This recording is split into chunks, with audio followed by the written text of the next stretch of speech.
there. You know what I was gonna do, you guys, today? Hi, first off, hi, it's me. How you doing? It's right this way. It's the watch list. You know what I was gonna do, you guys? I was gonna act like I had my mic muted and start talking when we started the show today. That was literally in my head just a minute ago.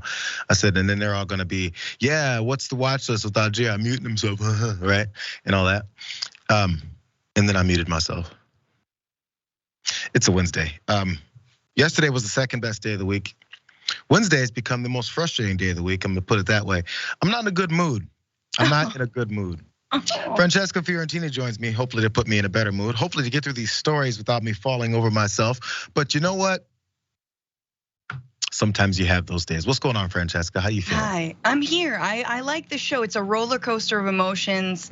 You gotta have that, you know? You've got some of the silly, some of the animal stories, but bears in cars, but then cops being cops. And I think that blend is like it's like jumping into a hot bath and a cold bath early in the morning, just like back and forth, Yeah, or what's like, have you done a hot tub like out in skiing or snowboarding in the snow or something like that, right? Of course. You walk out and you jump in and you're like, this isn't gonna work out. But then once you're here, it just feels lovely. So I'm glad you're here with us, Francesca. I'm glad you guys are here with us as well. Please like, subscribe, despite all the nonsense that I'm going through this morning. Like, subscribe, tell your friends, tell your family, tell, what's his name? Randy Gonzalez? Do you remember that line? Sure. You're not old school enough. You're not old school enough. Old Anybody school. Let me know if you guys remember if it's Randy Gonzalez, let me know in the comments. I'll read a few of your comments. But we're gonna start, as you said, our roller coaster of emotions and our roller coaster of stories generally starts with politics, except this one is revealing even more information and even more serious information that I think we could have figured out, but now it's at least has been confirmed. Let's start with Donald Trump and his issues. I want to bring in Devlin Barrett, who is one of the reporters on the byline on the Washington Post reporting. Can you just talk about what you have learned? Right. So we have learned that when the FBI conducted its search on August 8th, obviously there's been court documents describing a lot of classified material that was taken. We're told that one of the things found in the course of that search was a document that described a foreign government's military defenses, including its nuclear capabilities. And obviously that was a cause for some concern, although there's a lot of material in this tranche of stuff that they searched for and found that is a cause for concern.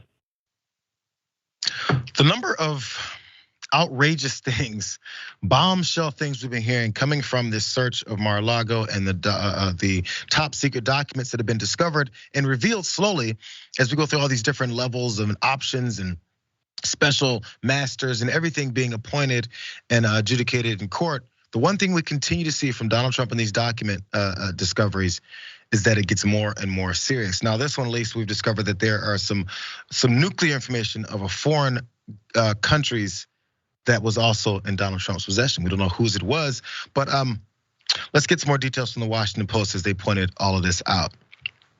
So this document described a foreign government's military defenses, including its nuclear capabilities. FBI agents did find that in their search. And according to people familiar with the matter, underscoring concerns among US intelligence officials about classified material stashed in the Florida property. It was in this last batch of government secrets that people familiar with this matter said that the information about a foreign government's nuclear defense readiness was found.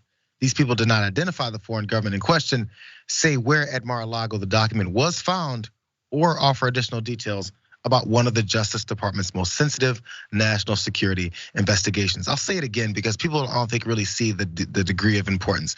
One of the Justice Department's most sensitive national security investigations. It has nothing to do with partisanship nature of it, but if anybody was talking about other governments, nuclear secrets and their nuclear readiness, I don't care who it is that's got it. It's a big deal, but we could downplay it. More on this because some of those seized documents detail top secret US operations so closely guarded that many senior national security officials are kept in the dark about it.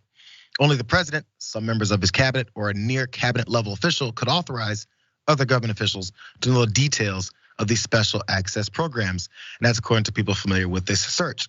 And they spoke on the condition of anonymity because this thing is continuing on and on and on. So again, Trump was talking about things being declassified at his whim. If he mentions the word declassified, that means these documents are. More details of how this makes no sense either. The subpoena, which was issued to Trump's custodian of records, then listed more than 24 subclassifications of documents, including the SFRD, which is an abbreviation for formerly restricted data, which was reserved for information that relates primarily to the military use of nuclear weapons. Despite the formerly in that title, in case you guys pointed that out, the term does not mean that the information is no longer classified. And it also doesn't help Trump's case that he won't stop talking about it. And nuclear. You guys thought you had nuclear. What about nuclear? Yes, he's still saying it. Here's his quote. Nuclear weapons issue is a hoax, just like Russia was a hoax. 2 impeachments were a hoax. The Mueller investigation was a hoax, and much more. Some sleazy people involved is what he wrote, going on to suggest that the FBI agents might have planted evidence against him yet over and over again. But Fox News did have an expert on, at least someone who maybe has some background on this type of stuff. And he wasn't ready to just give Donald Trump a get out of jail free card, the way it seems many people are. Let's watch what the Fox News was talking about. So there would be an inconsistency to going after the former president in this case, and I'm just wondering, the president will always go back to the argument, I was the president, these documents were within my purview and right to have. Whether he declassified them or not, there's a growing argument there whether that was the case or would have changed anything. He had them when he shouldn't have had them. But the sheer volume of them doesn't make a difference either, the fact that there were thousands of them? Yeah, Neil, I think that goes to where I believe President Trump is not helping himself with his public statements. I think, if you want a resolution of this without a prosecution, the best thing he could do right now is stop talking about it. I think, unfortunately, he sees it in terms of the possibility of making a 2024 run. He sees that this is a positive in terms of his political campaign, so he keeps harping on it. But I think by harping on it, he makes it more likely that he gets charged. He makes it more likely that he gets charged by continually talking about it, says Andy McCarthy, former assistant US attorney.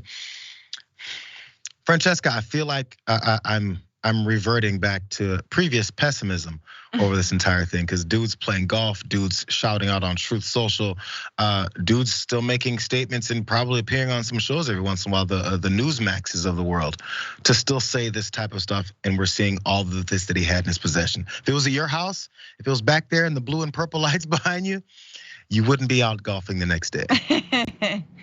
Yes, no, these lights would never twinkle again, were it me or anyone else. And this is the question that the right has long answered for us, which is that, is anyone above the law? And their answer is yes. And Donald Trump has been above the law. And we go back to, on the campaign trail, him saying, I could go out and shoot someone on Fifth Avenue. They weren't joking. That was not hyperbole. He would get away with it because that is what a cult does. And so everything else is just in our hands. What do we do? And so you got this, special like master, right? And we wonder whether or not that's gonna be appointed. Apparently, the Trump team and the DOJ have to agree on who that person is, which is like, that's gonna take forever. So I totally feel you on back to the pessimism in terms of the groundbreaking news that there was nuclear information about another country. I think that's something we already knew. I think a lot of us thought, I don't think it's the codes, which once again, I hope they get scrambled every few months. But it's definitely dirt on another country's nuclear arms and their whereabouts, which absolutely can be sold to the highest bidder. And man, it's been over a year, probably has been sold to the highest bidder. That's the next question. That's what I was wondering, because we keep talking about what was Donald Trump doing with those documents? What could he have done with those documents? Do we think, not for speculation, do we think that he was holding those documents and waiting for someone to come confiscate them before he did something with them, or before he threatened to use them in a way that would benefit him, or that would push someone else to do something of his bidding? Yeah. Or even at this point, if they do come to him and they're like, listen, we're investigating you and we're gonna talk to you about what was going on, he'd be like, I have secrets. You think you might wanna back off me before I sell them? Again, I'm not in any kind of top secret stuff. I've got info on Emmanuel Macron's sex life, don't come any closer. They're like, exactly. Everybody knows. Luckily, that's probably his thought process, and he didn't retain any of the actual important information. He just kept all the salacious stuff like that. This next story, Dr. Oz is always in the news, but this next story, I'm curious what you think, because I'm like 75, 80% in the normal against Dr. Oz here, but I feel like he has a slight point. Who knows? Crazy enough. Let's go right into this. Doctors fix things. I would actively work to change us for the better, to protect our families. John Fetterman will push us further to the radical left. Those are the opening statements you would have heard from me if John Fetterman had not ducked out of tonight's debate. The first of 5 debates offered to us by major media companies that my campaign has accepted. Today, we've got a clear decision. John Fetterman is either healthy and he's dodging the debates because he does not want to answer for his radical left positions, or he's too sick to participate in the debate. I've asked Senator Pat Toomey to join us today. John Fetterman and I are applying for his job.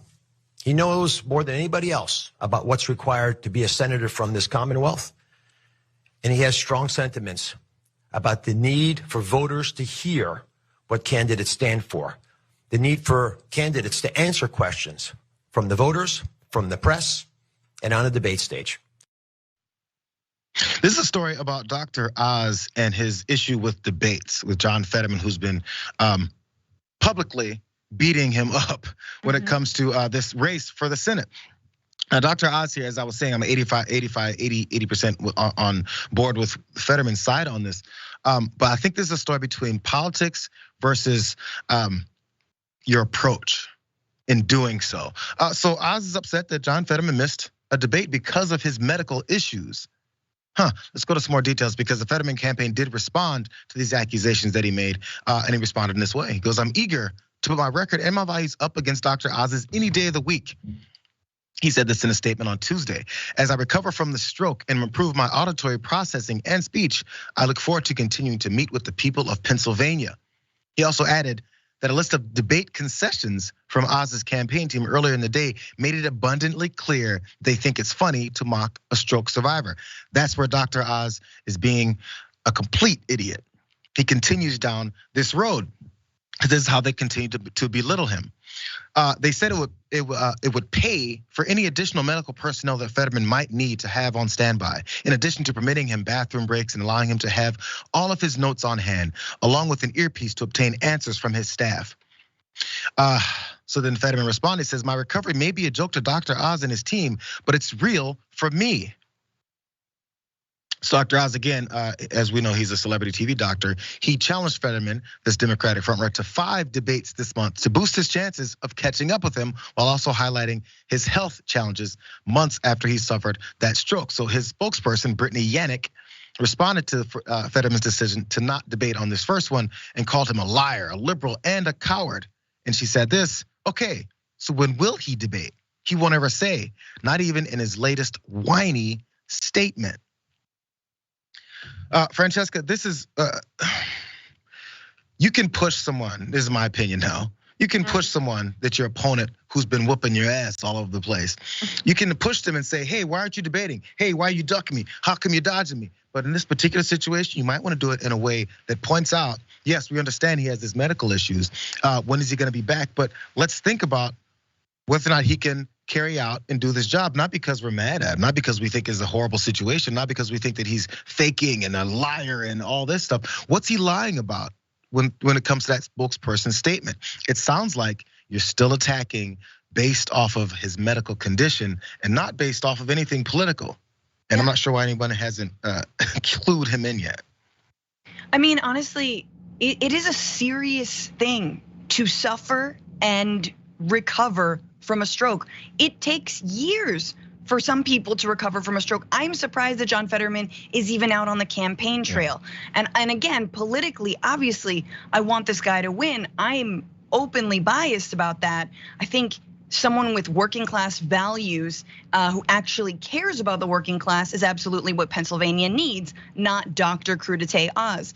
That being said, I do think it's a concern, but you know that Mehmet Oz is not coming at this from a place of actual concern. It's complete bad faith, and it is every right for the Fetterman team to take a break. He's being honest. This is a heart surgeon he's going up against. Of all people, Dr. Oz should know, yeah, sometimes you have to relearn how to speak a little bit. You have to do rehabilitation. That makes all the sense. 5 debates. Come on, do you really want to see Fetterman kick your butt in 5 debates, Dr. Oz? I don't think anyone wants to see that. We don't need 5 debates. You're clearly baiting him because you want him to stumble a little bit and then replay it 1,000,000 times in television ads.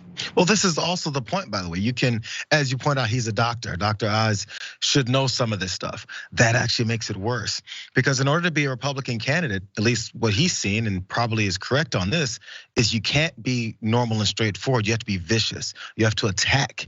You can't say, I would like to have debates with John Fetterman, but his health is failing him right now. I'm not sure how we can go forward. Instead, it's how dare he? What a liar. This lib liar loser. What's he talking about? Like, bro, no, he's already beating you. This is not how you come back. People want to like you. That's very unlikable, unlikable approach. But again, you have to please your rabid base. And if your rabid base is all about viciousness, you gotta be vicious. Then you lose, hopefully. Again, like we're saying. Let's squeeze in one more story here before we get out of this block, because actually this is my favorite story of the day. Maybe can we? We can go this, yeah? Maybe we can crank this up and actually turn this day around a little bit, because there is a candidate, Republican candidate for governor in Minnesota. And this is his ad, his latest ad when it comes to abortion. Delivered 500 babies in my career. Abortion is divisive. And Tim Walz is weaponizing the issue. In Minnesota, it's a protected constitutional right, and no governor can change that. And I'm not running to do that. I'm running because we need safe streets, excellent schools, parental rights, and more money in the family budget. That's what I'll fight for. Let's focus on the issues that matter. Let's focus on this brand new squirmy baby. It's in my hands. That's Dr. Scott Jensen. I guess I point out he's running for governor there in Minnesota. And if you notice in that ad, it seems a little backtracky. Hey, I'm not against abortion. This is such a divisive conversation. Let's talk about something else. Says a Republican candidate for governor in 2022. Hey, I don't want to talk about abortion rights. I don't want to talk about that at all. You were talking about it, all you guys were talking about it pretty well when the Supreme Court voted and rid of Roe versus Wade. You're not talking about it anymore. I think it's because they're checking those political wins, and they actually never gave a damn in the first place. By the way, the reason he might be saying this is because he said things like this in the past that this one particular ad pointed out. Here's that same doctor.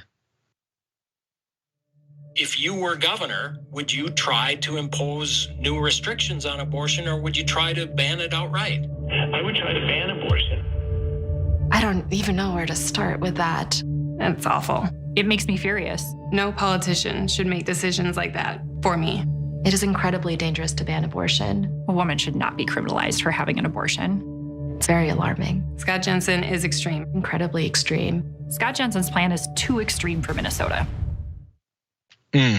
Body blow, body blow. So from when that particular group put that out, here's the full quote from Jansen that they point out in that article. At one point, when he was running in a crowded Republican field primary, he said, I think that we're basically in a situation where we should be governed by pro-life, There's no reason for us to be having abortions going on. We have tremendous opportunities and availability of birth control. We don't need to be snuffing out lives that, if left alone, will produce a viable newborn that may go on to be the next Albert Einstein. Why? So you can ignore Einstein's like warnings about climate change? Like, why do we need another scientist when the entire party of anti-science are gonna throw him on? Oh, we could have the next Fauci, we could dox the next Einstein. Like, please, we don't deserve the next Einstein at all. Like, And also, can I say, I hope that family, whoever family that baby belongs to, made a lot of money, because that's the only way I would ever trust that dude with a newborn baby, who clearly they like took out all the cries, because that baby is not happy. He like, I guess you can hold it like that, but not for very long. That man has dropped a lot of babies in his lifetime. But also, okay, look, Minnesota is. I'm glad you're hearing from Minnesotan women themselves. But look, if he is running as a Republican, he's running in a party that has refused to do basic things for mothers across the country, like expanding Medicaid. Minnesota is a state that did, but 12 other red states across this country have not expanded Medicaid. And watch, I don't even know the ins and outs of Medicaid, the Medicaid fight in Minnesota. Maybe they're trying to defund it, you know, step by step, as Republicans always are. Medicaid helps pregnant women who are low income, children who are low income, families who are low income. It is the #1 way, if you say you care about life, to help families. And Republicans hate it. They've had it in their crosshairs to defund for so long. So show me your plan. Marco Rubio got a plan? That you borrow money for paid maternity leave? Get out of here, man. None of it makes any sense. Okay, so one small part about this, because as he pointed out in the ad where he's trying to backpedal, because again, he's noticing people point out the special elections that people expected Republicans to win are going Democratic. People are also noticing as we're going to the polls, they're not so sure that they're going to be taking over Congress like they had previously thought before. There was such a layup, partially because of this issue that they thought they were just going to blow by. I'm not sure why they thought that. But as he mentioned in that ad, he said it's a protected constitutional right when it comes to Minnesota being access to reproductive services like that. And he says, I don't want to do that. I don't want to deal with any of that because I can't anyway. Here's that thing. Here's that part about Minnesota that he's talking about with the Supreme Court decision there, specifically in that state. In Minnesota, this is not a graphic, you guys, but this is off of this article. In Minnesota, abortion will remain legal because of a '95 Minnesota Supreme Court ruling that said abortion was protected in the state constitution. Only a constitutional amendment approved by the state legislature and voters or the Supreme Court could change that. Neither is likely to happen. So when Jansen says previously, when he's in a crowded Republican field, hey, we should change this is the way abortion should be in this state, he knew there's nothing he could do about it. Once the political winds change, then he says, hey, you guys, don't hold me to what I just said. There's nothing I can do about it. It's because he has no principles, he has no stances, and whatever he believes, we don't know. It'll be whatever he thinks will be able to get him into office. This is the basis for his belief systems. So it comes down to, do you trust Dr. Jansen, Scott Jansen? Do you trust that he's gonna lie to you again? Because he's definitely lying just to get into office. What's he trying to get into office for? Just ask yourself the question before you go to the polls. That's all. That's all. Don't ask me any more questions. We're gonna go to our break. Maybe I'll have a few of y'all's answers, a few of your comments as well in these first few stories. But when we also come back after that, we've got, Fox News is dealing with the Dominion lawsuit, and a specific anchor's name has come up with a producer that was also giving them tons of warnings about them. Let's do that and much more when we come back.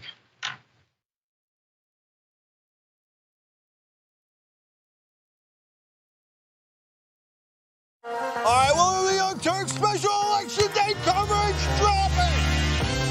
An amazing power panel. Look at this panel. You want to talk about power? Like a smart Destiny's Child. We're all too strong. We spun a revolution. Yes, another one. Aren't you excited? Wow. And then Alexandria Ocasio-Cortez, everybody. You know, this is where it started in a lot of ways. Why is he lying? Because these are acts that you can commit with impunity. Most of us are usually in boxer shorts underneath. I went with the pants today. This is the first ever power panel with Donald Trump as president. We have elected the top Twitter troll in the country. We have to stop pretending that race is not an issue in this country. Now keep in mind, racism had gone away until Barack Obama brought it back. That's right. They want to protect life so much that they want to ensure that insurance companies don't cover your maternity care.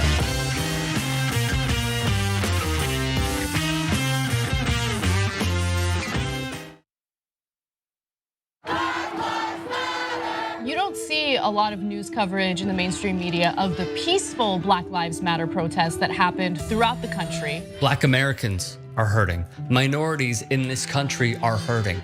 we always talk about starting from the bottom up, but the problem is the bottom up is always the least amount of power. No one cares about them, and until someone actually cares about them, then we'll do something about it. Please, for God's sake, America, understand, acknowledge, and work towards getting to a new reality where Black lives actually matter.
Back on the watch list, the day might be getting better. YouTube super chat, a few of you guys comments. Anthony McClinton says, if I was in a bad mood, I couldn't think of a better person to improve it than Francesca. She's from the village of Minerva. Tell Randy Gonzalez. By the way, leave the damn Bears alone, Jay. What did I do to the Bears, bro? Oh, this bear. Hey, secretly, I just might love bears. The Bard says, don't hold your baby like that, Fran. I was thinking the same thing. Definitely support the head. I mean, he's got the head, but it was just kind of like. Gotta support. And by the way, someone speculated that it's probably one of his new grandchildren because apparently he has a bunch. So maybe that's what it was. So no payments going across that way. Damn. Let's jump to these next stories, you guys. I really want to get to everything today. Let's jump to this Fox News issue with Dominion and some new bombshells coming from that defamation suit. GOP poll watchers were cursed at and were not allowed in the room. We heard complaints that 6,000 votes from Trump to Biden were switched. The Dominion software system has been tagged as one allegedly capable of flipping votes. Now, you'll hear from Sidney Powell in a few minutes, who will explain what she has unearthed in the creation of Dominion. And yet, we are criticized because we're asking questions. Anyone who says this election doesn't deserve a closer look is a hypocrite. If you want a free and fair election, there must be a resolution of the issues that so many people are swearing to in affidavits. There must be a resolution to these issues that people are swearing to. Jeanine Pirro, back in November of 20, right after Donald Trump lost the election, is now talking about Dominion voting machines. And her first mistake was talking about this woman named Sidney Powell, which you heard much about during this fallout at the beginning, at least, of this whole thing. But Jeanine Pirro's name has come up in this defamation suit as Dominion is suing Fox News for $1.6 billion, is what I believe that figure is. So before we get to how her name has been floated in this lawsuit, let's go to that first mistake of bringing up Sidney Powell, because she liked to say things like this.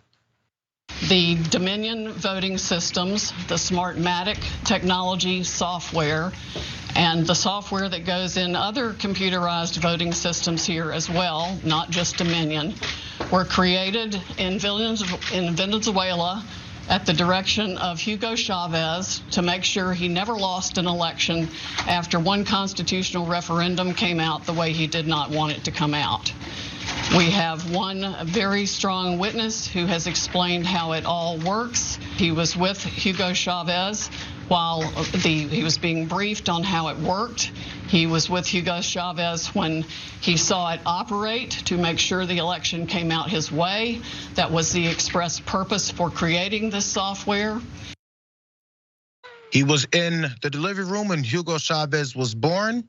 He delivered him, he nursed him to health, and he provided him with all of his clothing throughout his life. But he's talking to us now. Jesus. That's Sidney Powell. That's the person that was on Jeanine Pirro's show to talk about the problems with their election in 2020. This is what happened in this defamation suit from one of the producers. Attorneys for Dominion Voting Systems have reportedly found evidence that Fox News executives were warned about letting one of the network's most prominent personalities spot unhinged conspiracy theories about the 2020 election. The producer warned, Fox cannot let host Jeanine Pirro back on the air. Jesus. She's pulling conspiracy theories from dark corners of the web to justify then President Donald Trump's lies that the election had been stolen.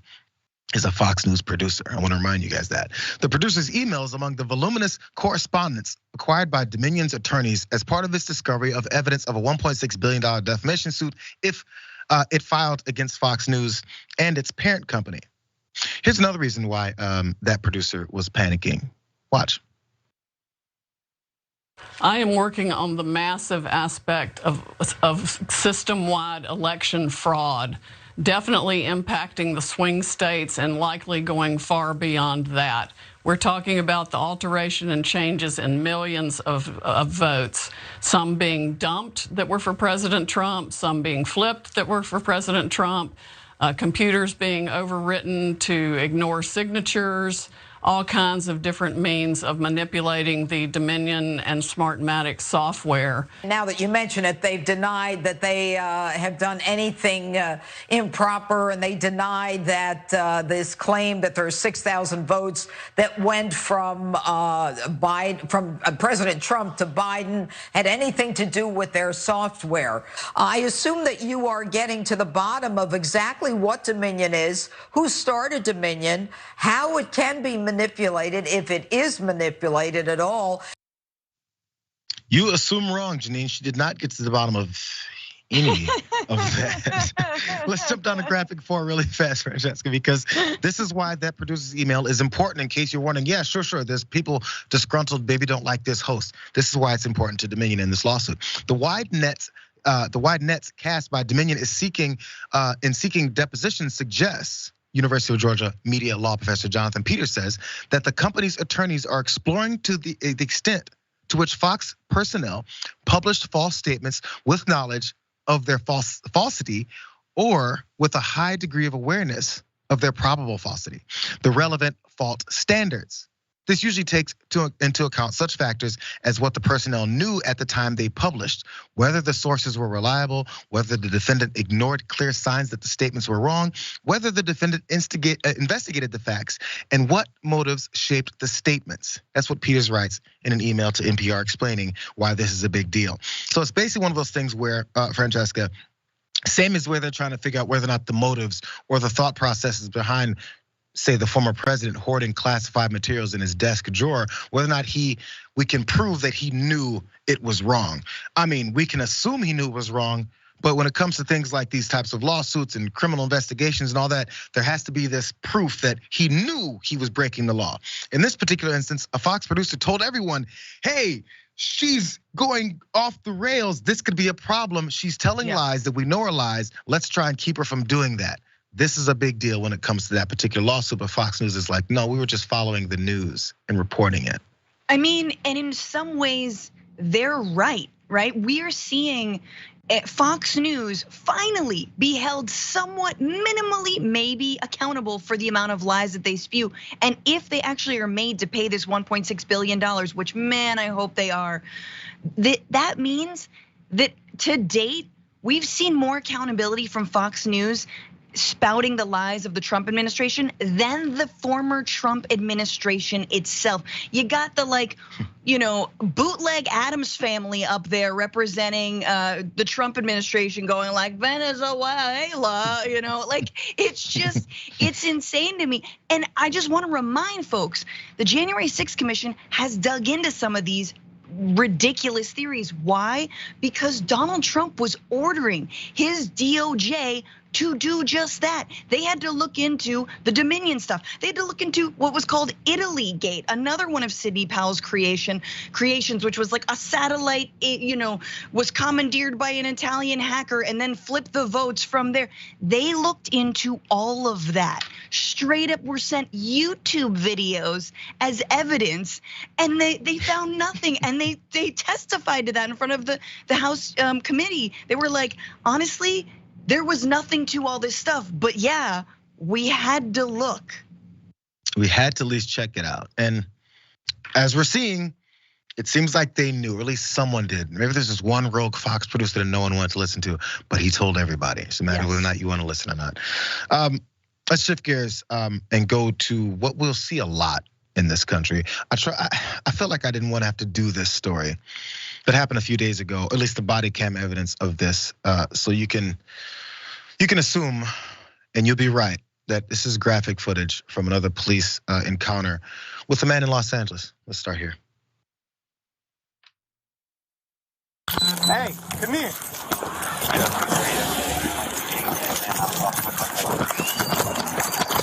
Hey, take your hands out of your pocket, bro. Take your hands out of your pocket, bro. Take your hands out of your pocket. It's not a gun, bro.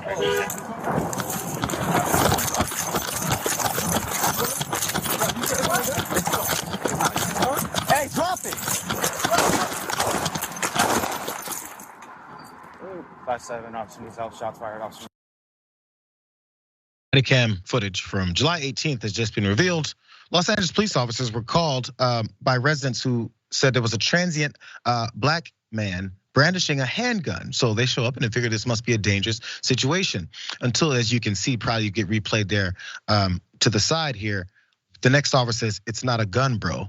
From that point, why is that officer's gun still out? Is his life still in danger? Does he not trust his fellow officer?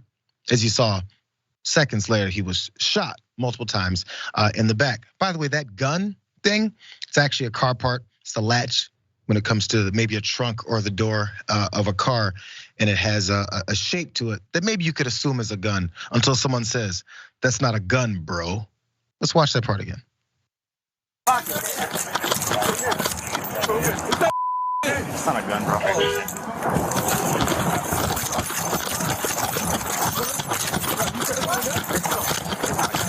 Hey, drop it. 5-7, officer needs help, shots fired.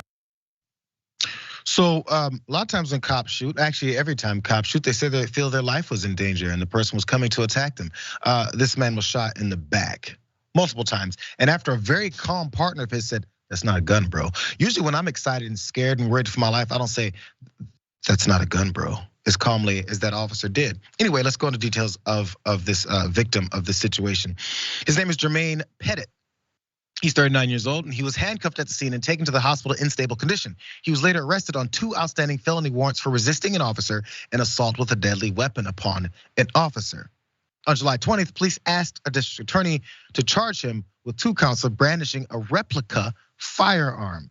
A replica firearm. Of course, LAPD was trying to figure out ways to control this whole narrative before this. Again, this was back in July, and we just now saw the body cam footage now.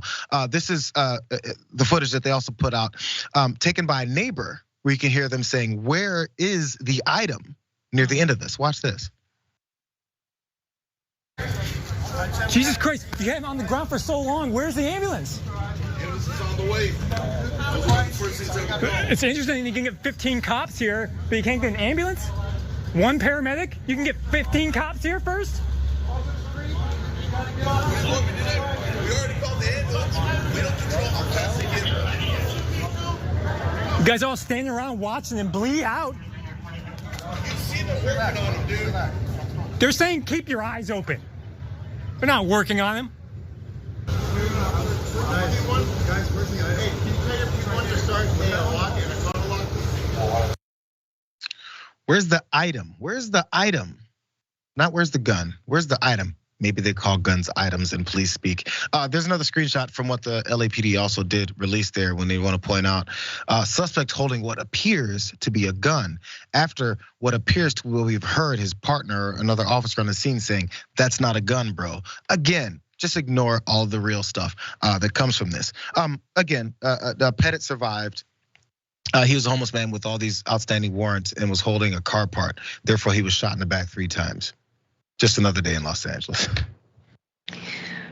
Don't call the cops. I don't know how to say this, but don't call the cops. They are not going to protect you. They're gonna kill someone who is innocent. It seems like this gentleman managed to survive. But that neighbor was absolutely right. They're not helping him actually survive. They're telling him to keep his eyes open. They're not even, are they like applying pressure? The whole thing's disgusting. But I can't, you know what you can do? You can talk to him. Just because he's unhoused doesn't mean he's going to attack you. Doesn't mean, right, like he's a danger to you. You could ask him, how you doing? You okay? That's not a gun, is it? Whatever it is, right? Like you be brave, because cops aren't brave. Cops will shoot someone in the back when they're not being attacked, and nothing's gonna happen to them. That's what 100%. Nothing's gonna happen because we criminalize the homeless, because we criminalize the mentally ill, because we're not addressing any of those root causes. And this is okay. This is what happens. This is the collateral damage for a failed city. They figure that the folks who may be called will be okay with this, because I'm on the neighborhood apps and all those, and I see how much people talk about the transients running through our neighborhoods. Yes, and it's frustrating, and when people break into your garbage out front or whatever it is that happens to your house, I get it. I've had things stolen from my place before, so it's frustrating. And the thing is, the cops will show up and go, well, they called us here and they're sick of this guy here, so we can shoot him for any reason possible. No one's gonna be upset. They seem a little bit flustered that the folks came out and were mad about what they did. I guess they expected a hero's welcome as they're standing over a guy bleeding in the street. By the way, there was more changes to what they could probably try to characterize this whole situation as, because anger was flaring up at this virtual community meeting several weeks later about this incident. And it was cut short after a police captain referred to the device that everyone knows was not a gun at that point, that Pettit was carrying as a non-functioning firearm. A non-functioning firearm. Okay, it's a latch, it's a car part. But it's a non-functioning firearm when we want to make sure that we need to get away with this situation and evoke our qualified immunity. That is the #1 issue when it comes to police officers, I guess. As you said, another day in policing. Let's jump to this next story, you guys. Let's go. This is crazy. There's been times where, we didn't have a math teacher or we didn't have a language teacher. Just south of San Francisco, the Jefferson Union High School District found a common denominator. What do you attribute to that turnover? High cost of living, 100%. Consider that a decade ago, teacher pay used to be affordable. But while salaries have gone up slightly, rents have skyrocketed. This district found a solution. Very spacious, extremely roomy. A 122-unit apartment complex, approved by local voters, built for teachers and staff on school property. For the average 2-bedroom unit in this neighborhood, you're going to easily pay over $3,000 a month. Biology teacher Michaela Ott's rent is nearly half that, $1,600 a month. $1,600 a month. So there's this is up in the Bay Area in California, as you probably heard there. They're trying to figure a way to worry about this teacher shortage, which there's many of, partially because of pay, maybe safety. There's lots of reasons why this happened, but in this particular situation, it's because of the money, which maybe some people may think is plenty, but we always forget about how much it costs just to live. So they're putting them on campus housing in a way. Now you have to be 18-year-olds back in college. Many teachers do say that they're grateful for this option though, but the reason for it seems very dystopian. Watch more. Principal Megan Carey says there have always been pocketbook concerns. We had a teacher who was delivering pizzas. Meet Eric Willemse. Gather around. Who says until he got a teacher's apartment, he couldn't coach cross country. Delivering pizzas actually pays more than coaching in this district. But having this subsidized, teacher housing, oh man, it's a godsend. Doesn't that suck? So you got to get put in some teachers' housing in order to do your job, and maybe you do the extracurricular jobs like coaching cross country, which seems like he enjoys and gets, it fulfills him. There's other aspects of being a human, but doesn't it seem pretty dehumanizing that you have to then be put up in apartments because our society literally is okay with skyrocketing costs of literal living, so you can teach our children. So a little more details on this from EdSource. A 2021 national survey of 1,200 classroom teachers conducted by the Teacher Salary Project, which is a nonpartisan organization, says 82% of respondents said they either currently or previously had taken on multiple jobs to make ends meet, like that one teacher was thinking about with pizza delivery. Of those, 53% said they were currently working multiple jobs, including 17% who held jobs unrelated to teaching. My wife's a teacher. I know many other teachers, folks that I went to school with and everything, and I don't know where they land on this. And some teachers make plenty of money. And people can think, why are you talking about you making $65,000, $67,000 a year? How could you not live off of that? Because the cost of a small apartment would be $3,500 in many cases up north. Not in the Bay. Are you kidding me? My brother's a teacher in Oakland, and no way. What I think this is a good solution that is tackling a problem that we have not fixed, which is the housing crisis and the fact that we leave the rental market completely to the market gods. So I'm like, good, but also that's on the school district to do that. That's on that school. How many schools have extra money to be investing in housing that really should not fall on that school?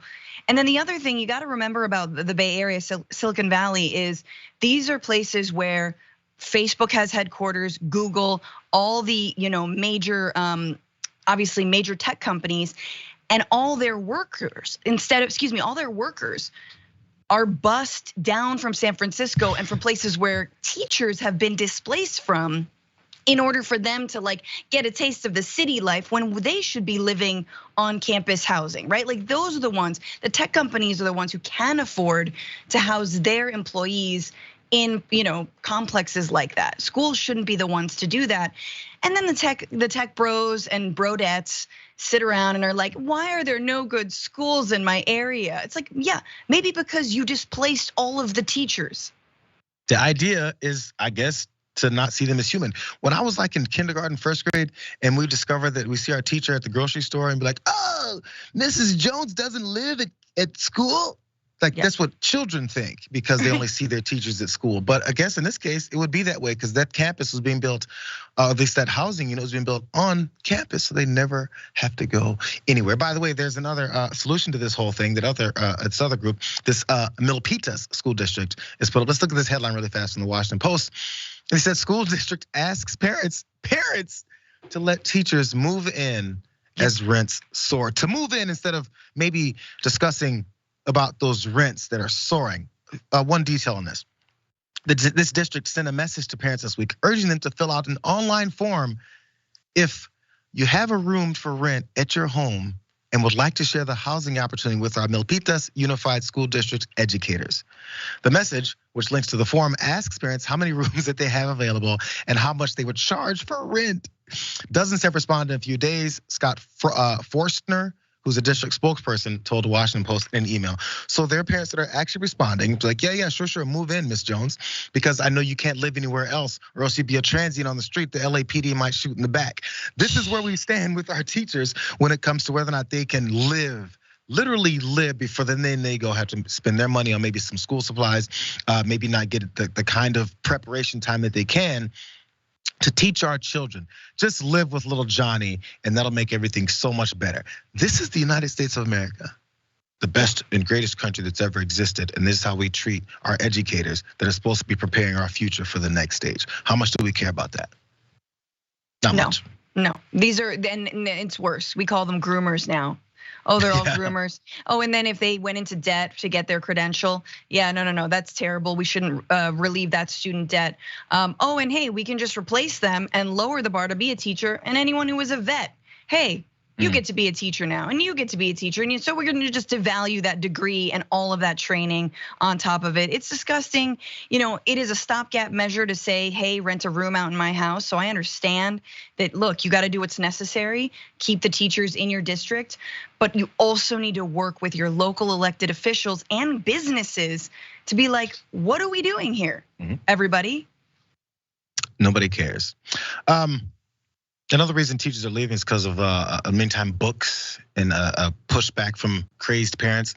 Librarians are also getting it. This specific one in Idaho is pretty vicious. Let's watch this story. What I hate to see is my community torn apart like this. The director just resigned. Do you feel that you've given in? That you've been defeated here? That part of me does, yes. But they start showing up at your house, guns on their hips and Bible tracts in their hands. Activists demanding that the library ban more than 400 books, like genderqueer. Even if we do nothing to you, eventually, if you don't repent of wanting to harm our children with pornography, that's up to God. Things need to change. Otherwise, you bring curses upon yourselves, period. From the Most High. Are any of those books in the library? Not a single one. Not a single one. You're bringing a curse upon yourself if you have these books that aren't in the library, in this library. So I'm here exhausting my energy for no damn reason. A librarian up in Bonners Ferry, Idaho, as you saw, her name is Kimber Glidden there, had to quit after she was receiving threats. People showing up at her house, as she mentioned it, with guns, all because of books that don't exist in the library, because people have nothing else to do. Some of those people that are up in Idaho, in this small town Idaho, weren't really there before, but they're looking for a place to build their cult. CNN had more about the origins of some of these crazed people. There is a group of individuals that are moving into the area who they have the intent of turning this into what they call the American Redoubt. Coined back in 2011 by a Christian survivalist, the American Redoubt, a refuge for self-described God-fearing, liberty-loving patriots. This store opened recently, owned by a pastor who moved up from California. Here's how he described it back in 2015. If we will put him first, blessed will be the redoubt. By God's grace, we trust that the redoubt, we won't see the homosexuality and rampant lesbianism that we see in California. There are now so many wannabe redoubters, some realtors cater to them. One has this ad on its website. In the days of old, the men would lead, women would nurture. The Aryan nations, for a long time they were headquartered in this part of Idaho. They had a similar plan, but for a whites-only homeland. City Councilwoman Val Thompson's family has been here 5 generations. One of my friends had somebody tell him the other day that the American Redoubt is here and it might be time for you to exit. It might be time for you to exit. The American Redoubt is here. Again, as you saw, the basis for that is completely unsurprising, that it's based in white supremacy and trying to go and nestle their heads into these small communities and push people out. I thought it was if you don't like it here that you should leave, not you should come in and push other folks out that have been there. Anyway, the battle is going on and on, but specifically with this one teacher, this one librarian that was run out. Let's get the details of how bad it really got for her. So the fervor has become so heated that the library's director, as we point out, is quitting after only 9 months. She talked about a barrage of harassment that she said made it impossible for her to do her job. She's a former bank manager and she's turned into a librarian now. And she said the stress became so bad that she developed a tic that makes her thumb quiver uncontrollably. In Glidden's August 16th resignation announcement on Facebook, she stated that nothing in my background could have prepared me for the political atmosphere of extremism, militant Christian fundamentalism, intimidation tactics, and threatening behavior currently being employed in the community. And what finally pushed her to resign was the group's inability to listen to her answers and their opposition to rejoining the American Library Association earlier this year. It wasn't a final straw so much as it was a constant barrage of the same rhetoric and people not listening to my answers, is what she said. They don't want to hear the truth. Here's what you also mentioned there, Francesca. Glidden said that people have falsely accused her of grooming children for pedophiles. Yeah. And her staff has started dining and shopping in neighboring counties to avoid conflicts. Critics of the library have called the censorship conflict a spiritual battle for the hearts and minds of our children. On Facebook, read the rest of that. It's Facebook. Like, I mean, these are people who do their research and live off of Facebook memes. It is so scary. And then they're led by people like Ted Cruz in elected office. This is what happens on the ground when you have a far-right Christian nationalist movement in power. You have librarians being targeted for what? Teaching about reading? I mean, it is the anti-intellectualism of like Christian fundamentalist nationalism is so scary to me. And yeah, man, Idaho is ground zero for that. They're all moving there. Seems weird that it's Idaho. I don't know why Idaho has to be the place. But then once you get there, it's like, we have this librarian that I want to point out for the third time. Those books are not in the library. But the thing that they're upset about is that this library could get books in the library if community members ask for them, because there's this weird thing about libraries in a community. They or service education generally. So weird. But you know what? It's actually not even that weird. Again, it's based in the supremacy. That's why I want to point out that white supremacist background for this whole group. The supremacy of thinking that you're this Christian who can tell other folks what to do is in that same vein. That's why people that a lot of times follow these types of groups will be like, I'm a Christian, I'm a patriot, and I'm American. They think those three things mean I'm a white person who's religious and God says I'm superior to you and everything that I say and believe is what you should say and believe. It's extremism, and if you don't agree with me, I get to threaten to kill you. Like Jesus said, it's almost like it doesn't match up, or like you weren't thinking this whole thing through. That does it for today's watch. Let's thank you, Francesca, for guiding me through this day. I promise I'll be better tomorrow. You've guided us. Are you kidding me? We'll work on it. Promise to do it better next time, though, you guys. We'll see you guys and just for a Thursday version of the Watches. But you know what?